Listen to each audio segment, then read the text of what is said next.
Welcome to foodie and travel. ఈ రోజు నేను మీకు ఒక స్పెషల్ అయితే చూపించబోతున్నాను. కుండ బిర్యానీ అనేది మీరు అందరూ వినే ఉంటారు కదా, చికెన్ తినుంటారు, మటన్ తినుంటారు. కానీ ఈ రోజు కొంచెం డిఫరెంట్ గా మనం గుత్తి వంకాయ కుండ బిర్యానీ అయితే చేయబోతున్నామండి. ఈజీ ప్రాసెస్, చక్కగా చేసుకోవచ్చు. నేను మీకు చూపిస్తాను. వీడియో లాస్ట్ వరకు చూడండి, ఫాలో అయిపోండి. స్టార్ట్ చేద్దాం. దానికోసం ముందుగా మనం నిగనిగలాడే నల్ల వంకాయలు అయితే తీసుకోవాలండి. గుత్తి వంకాయల్లో చాలా రకాలు ఉంటాయి, కానీ మనకి నల్ల వంకాయలు తీసుకుంటేనే మన గుత్తి వంకాయ బ్రహ్మాండంగా వస్తుంది. దానికోసం మసాలా రెడీ చేసుకున్నా అండి. మసాలాలో మనం 2 స్పూన్ల ధనియాలు, 1 స్పూన్ జీలకర్ర, 4 వెల్లుల్లి రెబ్బలు, కొంచెం అల్లం ముక్క, అలాగే వేయించిన పల్లీలు వేసుకున్నాను. దాని బదులు మీరు నువ్వులన్నా వేసుకోవచ్చు, లేదంటే కొబ్బరి గసాల పేస్ట్ కూడా వేసుకోవచ్చండి. సో ఇలా చక్కగా వంకాయల్ని కట్ చేసుకొని 4 ఘాట్లు పెట్టేసి దానిలో మనం మిక్సీ పెట్టుకున్న ఈ మసాలాను అయితే పెట్టేద్దాము. మరీ ఎక్కువ పెట్టకండి, అలానే అసలు లేకుండా పెట్టకుండా చక్కగా వంకాయ నిండుగా ఉండాలన్నమాట. అది మన గుత్తి వంకాయ. ఈ గుత్తి వంకాయ బిర్యానీ కానివ్వండి, కూర చేసుకున్నాం, వీటిలో హీరో వచ్చేసి మన వంకాయే కదండి. ఈ వంకాయ గుత్తి వంకాయ బిర్యానీ చేస్తే రాజులు సైతం తల వంచాల్సిందే, అంత బ్రహ్మాండంగా వస్తుంది. కొలతలతో పాటు వంకాయలన్నీ స్టఫ్ చేసుకున్నాక ఒక బాండి పెట్టుకుని దానిలో 2 నుంచి 3 టేబుల్ స్పూన్ నూనె అయితే వేసాను. దాంట్లో మనం ఈ వంకాయలు 50 to 60% మాత్రమే కొద్దిగా సాఫ్ట్ అయ్యేదాకా మనం ఆయిల్లో వేయించుకోవాలన్నమాట. మరీ వంకాయ మొత్తం ఉడికిపోకూడదండి, ఎందుకంటే మళ్ళీ బిర్యానీలో వేయాలి కదా, అప్పుడు చితికిపోతుంది అనమాట. అందుకని ఒక 50 to 60% అది కొంచెం సాఫ్ట్ అయితే వంకాయ చక్కగా సరిపోతుంది. యూట్యూబ్లోనే ఇప్పటిదాకా లేని ఈ కుండ బిర్యానీ నేను మీకు ఈరోజు చేసి చూపిస్తున్నాను. కొలతలతో సహా వీడియో లాస్ట్ వరకు చూడండి. పక్కింటి వాళ్ళకు కూడా రాకూడదని దాచిపెట్టేశానండి ఈ రెసిపీ. మరి ఇప్పుడు ఎందుకు చెప్తున్నారు అనుకుంటున్నారా? నేను గుత్తి వంకాయ బిర్యానీ చేసినప్పుడల్లా అద్భుతంగా ఉంది అంటారు మా ఆయన. మరి అలా ఉన్నప్పుడు మీకు కూడా షేర్ చేసుకుందామని ఈ రెసిపీని అయితే మీకు చెప్తున్నాను అనమాట. గుత్తి వంకాయల్లో మనం పెట్టిన మసాలా ఉంది కదా, ఆ మసాలా కొంచెం మిగిలితే దాంట్లోనే నేను పెరుగు అయితే కలుపుకుంటున్నాను. ఈలోపు మన వంకాయలు ఉడికిపోయాయి, తీసి పక్కన పెట్టేసుకుందాం. మీరు చూసినట్టయితే కొంచెం సాఫ్ట్ అయింది అంతే వంకాయ అనేది. సో మిగిలిపోయిన మసాలాలో 2 స్పూన్లు పెరుగు వేసాను, పసుపు, ఉప్పు, కారం, అలాగే కొద్దిగా గరం మసాలా వేసానండి. దీన్ని చక్కగా కలిపేసి పక్కన పెట్టేసుకుందాము. ఎప్పుడైనా మీకు చికెన్ బిర్యానీ, మటన్ బిర్యానీ తినాలనిపించినప్పుడు అవి తినలేని టైంలో ఈ బిర్యానీ ట్రై చేయండి, అద్భుతంగా ఉంటుంది. ఇప్పుడు అదే బాండిలో మనం ఇంకొంచెం నూనె అయితే పోసుకుందాం. ఏదైతే మనం వంకాయలు వేయించాం కదా, ఆ బాండిలోని నేను ఇంకొద్దిగా నూనె అయితే పోసుకుంటున్నానండి. నూనె వేడెక్కాక మన బిర్యానీ స్పైసెస్ ఉంటాయి కదా, దాల్చిన చెక్క, లవంగ, రాతి పువ్వు, అనాస పువ్వు, కొద్దిగంత మిరియాలు, ఒక బిర్యానీ ఆకు అయితే వేసుకుంటున్నాను. దాంతోపాటు కొంచెం షాజీరా కూడా వేసానండి. ఇది కొంచెం వేగాలి. వేగిన తర్వాత మనం 2 చీల్చుకున్న పచ్చిమిరపకాయలు అయితే వేసేస్తున్నాను.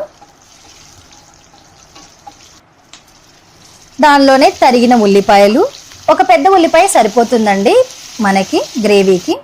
ఇప్పుడు మనం వంకాయ గ్రేవీ అయితే రెడీ చేసుకుంటున్నాం అనమాట. దీనిలో నేను 2 నుంచి 3 టేబుల్ స్పూన్లు నెయ్యి వేసాను. మీరు కావాలనుకుంటే ఇంకొంచెం నూనె వేసుకోవచ్చు, కానీ బిర్యానీ అంటేనే నెయ్యి కదండి. మరి ఆ గుమగుమలాడే నెయ్యి వాసన రావాలంటే నెయ్యి వేసుకోవాల్సిందే. దాంతోపాటు ఒక పెద్ద టమాటా అయితే వేసాను నేను. దీన్ని కొద్దిగా మగ్గనిద్దాము. మగ్గిన తర్వాత ఒక గుప్పెడు కొత్తిమీర, గుప్పెడు పుదీనా ఆకులు అయితే వేసుకుందాము. టమాటాలు చూసారా కొంచెం సాఫ్ట్ అయింది కదా. ఇప్పుడు మనం కలిపి పెట్టుకున్న మసాలా ఉంది కదా, పెరుగు మసాలా, అది ఇందులో వేసేద్దామండి. ఈ మసాలా వేసిన తర్వాత మనకి నూనె అనేది పైకి తేలాలన్నమాట. ఎవరైతే మన ఛానల్ని ఫస్ట్ టైం చూస్తున్నారో వెంటనే ఛానల్ సబ్స్క్రైబ్ చేసేసుకోండి. ఫుడీ అండ్ ట్రావెల్ మన ఛానల్లో వచ్చేసి ఫుడ్ రివ్యూ వీడియోస్ ఉంటాయి, ఫుడ్ రెసిపీ వీడియోస్ ఉంటాయి, ట్రావెల్ వీడియోస్ ఉంటాయి. ప్రతి ఒక్కటి మీకు బాగా నచ్చుతుంది. ఛానల్ సబ్స్క్రైబ్ చేసేసుకోండి. ఇప్పుడు చూసారు కదా మన గ్రేవీ అనేది ఆయిల్ పైకి తేలుతుంది. మనం మగ్గించుకున్న వంకాయలు కూడా దీనిలో వేసేద్దామండి. వేసి ఒక 10 నుంచి 15 నిమిషాల వరకు నూనె పైకి తేలేదాకా మనం ఈ గ్రేవీని సిమ్లో పెట్టి ఉడికించుకోవాలి. గుర్తుపెట్టుకోండి, సిమ్లో పెట్టాలండి. హైలో పెడితే కింద మాడిపోతుంది. ఇంత కష్టపడిన బిర్యానీ పాడైపోతుందని అందుకే సిమ్లో పెట్టి చక్కగా కింద నుంచిగా కలుపుకుంటూ ఉండాలి. చూడసారా ఎంత చక్కగా పైకి నూనె తేలుతుందో. మన వంకాయలు కూడా ఆల్రెడీ నూనెలో వేయించుకున్నవే కాబట్టి ఎక్కువసేపు ఉంచాల్సిన పని లేదండి. 10 నుంచి 15 నిమిషాలు ఉంచితే ఖచ్చితంగా అలా సరిపోతుందన్నమాట. మన గ్రేవీ అనేది రెడీ అయిపోయింది, పక్కన పెట్టేసేసుకుందామా. ఇప్పుడు మన రైస్ని అయితే స్టార్ట్ చేద్దాము. నేను అరగంట నానబెట్టిన బాస్మతి రైస్ అండి. ఇవి కొద్దిగా నీళ్ళు ఎక్కువగా పోసుకొని దానిలోనే 2 చీల్చిన పచ్చిమిరపకాయలు, 2 బిర్యానీ ఆకులు, స్టార్ పువ్వు, అనాస్ పువ్వు, కాస్తంత షాజీరా, మిరియాలు, లవంగా, దాల్చిన చెక్క, 1 టేబుల్ స్పూన్ అల్లం వెల్లి పేస్ట్ వేసానండి. అలాగే సగం చెక్క నిమ్మకాయ కూడా పిండుతున్నాను. నేను 1 స్పూన్ నెయ్యి వేసుకున్నా. నెయ్యి బదులు మీరు నూనె కూడా వేసుకోవచ్చు. అలాగే గుప్పెడు ఫ్రైడ్ ఆనియన్స్ కూడా వేస్తున్నానండి. ఇది మనకి ఒక 50 to 60% ఉడగాలి రైస్ అనేది. దమ్ పెట్టుకోవాలి కదా, దానికోసం అనమాట. బిర్యానీ అనగానే మీరు గుత్తి వంకాయ బిర్యానీ కూడా మీరు నార్మల్గా గిన్నెలో చేయడం చూసుంటారు కదా, హండీలో చేయడం ఎప్పుడన్నా చూసారా? కనీసం మీరు ట్రై చేశారా? ఇప్పుడు నేను కొలతలతో సహా చక్కగా చెప్తున్నాను కాబట్టి మీరు ట్రై చేసి చక్కగా వండుకొని తినండి. నేను కొద్దిగంత కల్లుప్పు కూడా వేస్తున్నాను, నార్మల్ సాల్ట్ కూడా వేసుకోవచ్చు. దీన్ని చక్కగా ఉడకనిద్దాము రైస్ని. చికెన్ బిర్యానీ కానివ్వండి, మటన్ బిర్యానీ తినాలనిపిస్తుంది కదా మీకు. అలా అనిపించినప్పుడు తినకూడదు అనే సిచ్యువేషన్ కూడా వచ్చే ఉంటుందిగా మీకు. ఆ టైంలో ఈ గుత్తి వంకాయ బిర్యానీ చేసుకొని తినండి. చికెన్ బిర్యానీ, మటన్ బిర్యానీకి ఏది తీసిపోదండి, అంత అద్భుతంగా ఉంటుందన్నమాట. ఈలోపు మనం రైస్ ఉడికేలోపు నేనైతే ఈ హండీ అయితే తీసుకున్నాను. దీనిలో నెయ్యి, నూనెతో మంచిగా మనం లోపల మ్యారినేట్ చేద్దామండి. కుండ విషయానికి వచ్చేసరికి వెంటనే మనం తీసుకెళ్లి పొయ్యి మీద పెట్టి వేడెక్కాక నూనె పోయడం లాంటివి చేయొద్దండి, చిట్లిపోతుంది. అందుకే ముందే చక్కగా నేను నెయ్యి కాస్తంత నూనెతో చక్కగా ఇలా పెట్టేసుకున్నాను. దీనిలో మనము రైస్ ఉడికిపోయింది కదా, ఇప్పుడు ఒక లేయర్ రైస్ అయితే వేసుకుందాము. ఇదొక టిప్ అండి. మనం కుండలో బిర్యానీ ఎప్పుడైనా బిర్యానీ కానివ్వండి, కూరలు కానీ వండుకున్నప్పుడు వెంటనే తీసుకెళ్లి పొయ్యి మీద పెట్టి వేడెక్కాక నూనె అసలు పోయకూడదండి, ఆ కుండ అనేది చిట్లిపోతుంది. అందుకే ముందుగా మనం నూనె కానీ నెయ్యి కానీ వేసుకొని ఇలా నేనైతే మొత్తం ఒక లేయర్ రైస్, దాని మీద చక్కగా మన వంకాయ గ్రేవీ అయితే చేసుకున్నాం కదా, ఆ వంకాయ గ్రేవీని పెట్టుకొని కాస్త కొత్తిమీర, పుదీనా, ఫ్రైడ్ ఆనియన్స్ వేసి అలా గార్నిష్ చేస్తున్నాను. తర్వాత ఇంకో లేయర్ మళ్ళీ రైస్ వేసాను చూడండి. ఇలా చక్కగా మీకు ఎన్ని లేయర్స్ కావాలో అన్ని లేయర్స్ చక్కగా పెట్టేసుకొని ఆవిరి అనేది బయటికి వెళ్లకుండా మీరు ఫాయిల్ పేపర్తో కవర్ చేసుకున్నా పర్వాలేదు, లేదంటే మనకి దానికి సరిపడా మూతున్నా సరిపోతుందండి. చక్కగా ఇలా లేయర్స్లా వేసేసుకొని దానిపైన కొత్తిమీర, పుదీనా, ఫ్రైడ్ ఆనియన్స్, లాస్ట్లో వచ్చేసి నేను 1 నుంచి 2 టేబుల్ స్పూన్ నెయ్యి అయితే వేస్తాను. నెయ్యి అనేది బిర్యానీలో మస్ట్ అండి, ఖచ్చితంగా ఉండాల్సిందే. అప్పుడే ఆ బిర్యానీ గుమగులాడుతూ వస్తుంది. దాంతోపాటు నార్మల్గా అయితే ఫుడ్ కలర్ వేస్తారు బిర్యానీకి కలర్ రావడానికి. నేనైతే రాత్రే 1 టీ గ్లాసుల పాలల్లో ఒక 6 నుంచి 7 పలుకుల సాఫ్రాన్, అదే కుంకుమ పువ్వు వేసి నానపెట్టేసుకున్నానండి.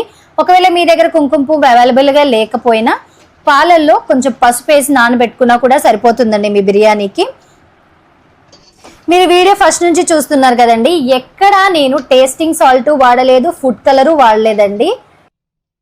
మీరు కూడా మిస్ చేయకండి. ఈ బిర్యానీని తినండి, చేసుకోండి, తినండి, మాకు కమెంట్ చేసి చెప్పండి ఎలా వచ్చిందనేది. చూసారు కదా, చక్కగా ఇలా గార్నిష్ అయితే చేసేసాను. మొత్తం లేయర్స్గా వేసేసుకొని దీనిపైన నుంచి గుప్పెడు కొత్తిమీర, దాంతోపాటు గుప్పెడు పుదీనా అయితే వేస్తున్నానండి. దీనిపైనే నేను చెప్పాను కదండి, రాత్రిరే పాలల్లో నేను కుంకుమ పువ్వు నానేసుకున్నాను అనేసి, ఆ పాలనైతే దీని మీద నుంచి పోసేస్తున్నాను. చక్కగా బిర్యానీకి కలర్ ఇస్తుంది, అలాగే టేస్ట్ కూడా బాగుంటుందండి. ఇప్పుడు మనం దీన్ని మూత పెట్టేసి తీసుకెళ్లి పొయ్యి మీద అయితే పెట్టేద్దాము. సో టిప్ అయితే అందరికీ గుర్తుంది కదా, నేనైతే బిర్యానీ చేస్తున్నాను కాబట్టి దాన్ని మొత్తం లేయర్స్గా వేసుకొని తీసుకెళ్లి పొయ్యి మీద పెట్టాను. మీరు కూర కానీ ఏదైనా చేసుకునేటప్పుడు మాత్రం పొయ్యి మీద పెట్టకుండానే నూనె, ఉల్లిపాయలు, పచ్చిమిరపకాయలు వేసిన తర్వాత దాన్ని తీసుకెళ్లి పొయ్యి మీద అయితే పెట్టాలండి. ఇప్పుడు నేను నేతిలో వేయించుకున్న జీడిపప్పులు అయితే వేసేసుకొని మూత పెట్టేస్తున్నాను. మన గుమగుమలాడే గుత్తి వంకాయ బిర్యానీ రెడీ అయిపోయిందండి. ఈ వంట చూశాక గుత్తి వంకాయ కూడా సెల్ఫీ తీసుకుంటుంది, అంత బ్రహ్మాండంగా ఉందండి మన గుత్తి వంకాయ బిర్యానీ. చూసారా, మనకి చక్కగా బిర్యానీ పలుకులుగా వంకాయ అలాగే ఉంది చూసారా. దీనిలో కాస్తంత రైతా తగిలిద్దాం, టేస్ట్ చేద్దాం, ఎలా ఉందో చూద్దామా. అద్భుతంగా ఉందని చూస్తేనే అర్థమైపోతుంది కదండి, చాలా యమ్మీగా ఉంది. మరి ఇంకెందుకు లేటు, వెంటనే స్టార్ట్ చేయండి. రెసిపీ అనేది స్టార్ట్ చేసేయండి, చక్కగా వండుకోండి, తినండి, మాకు కమెంట్ చేసి చెప్పండి. ఇలాంటి ఇంకా మంచి రెసిపీస్ కోసం మన ఫుడీ అండ్ ట్రావెల్స్ ఛానల్ని సబ్స్క్రైబ్ చేసుకోవడం మాత్రం మర్చిపోవద్దు. ఇదన్నమాట మరి ఈరోజు వీడియో. ఇంకో బ్రహ్మాండమైన వీడియోతో మళ్ళీ కలుద్దాం. Thanks for watching.